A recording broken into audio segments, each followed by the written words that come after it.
আপনারা যদি এর মতো টেনশন করতে না চান তাহলে ভালো করে পড়ুন। এটা হচ্ছে আজকে আমাদের লাস্ট ডে ইন স্কুল। আমরা লাস্ট স্কুল থেকে অনেক কিছু দিয়েছি। আজকে যেমন একটা লাইক দিয়ে দিয়েছি। আমি তোমাকে একটু দেখাও, তুমিও দেখছো না? এই আমাকে কে দেখাবে? আমি দেখা আমি দিনে লাগিয়ে দিব, একটু লাগিয়ে দিই। এখন দেখেন, আবার দেখাও তো। এটা আমাদের বাথরুম।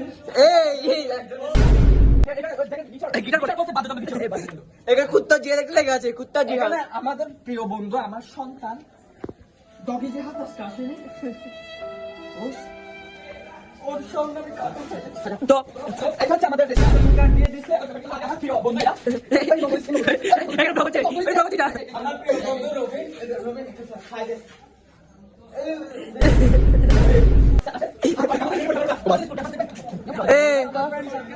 দেখেন দেখেন সব গোছ দেখেন।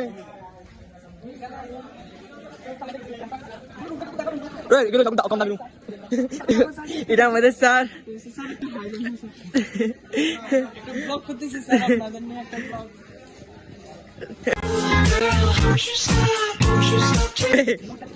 এটা দেখেন আমাদের স্কুলে অনেক ধরনের ডাস্টবিন আছে, চাপ দিলে এটা খুলে যায়। দেখেন এটা হচ্ছে আমাদের ওয়ালফ্লোর, যেখানে আমরা পালিয়েছিলাম। আর মেইনলি এই দুটো হচ্ছে আমাদের ব্যাগ। আমরা প্রথমে আমাদের পেন্সিল আর পেন দুটো আমরা তৈরি করা, কিন্তু করতে পারিনি, একটু সম্মান সুবাদ করিনি। তো আমাদের স্কুলের নাম হচ্ছে, দেখেন স্কুলের নামটা একটু দেখো। এটা থেকে দেখাচ্ছি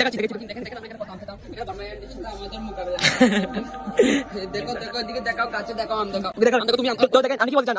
আপনি আপনার ফিলিংস কেমন? আপনি 5 বছর পরে স্কুল থেকে চলে যাচ্ছেন, আপনার ফিলিংস কেমন? আসলে ফিলিংস বলতে কোনো কিছু নাই। প্রত্যেকদিন আমি এখানে বর্মানের সাথে মোকাবিলা হতো। উনি আমাদেরকে প্রত্যেকদিন বাসন মারতো, পানি মারতো, কত আমরা মজা করেছি। এখন ওনার কথা মনে পড়লো, আর কিছু করি না, বাস একটু রুমে গিয়ে কাজে যেয়ে চলে আসি। আচ্ছা ঠিক আছে, আমরা বুঝতে পারছি। আমার ভাই রবিন, তো উনি আমি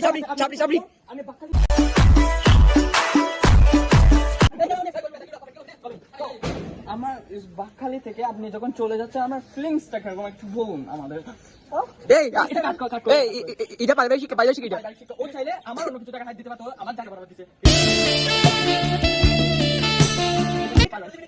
বলো বাকখালি স্কুল থেকে আপনি চলে যাচ্ছেন, আপনার ফিলিংসটা কেমন? এই বুকে আপনার ফিলিংসটা কেমন? অনেক কষ্ট বেঁধে রাখছিলাম, বাপ্পা স্যারের বাড়িতে প্রচুর খাইছি। তারপর মিজান স্যারকে তো আমি পানি দিয়েছিলাম। আমরা ব্যাকগ্রাউন্ড সঙ্গে এখানে লাগাই। এক গোছ না শুনতে দাও।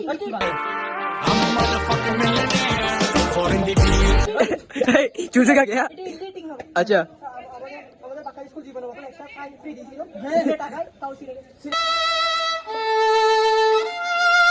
আসেন আমরা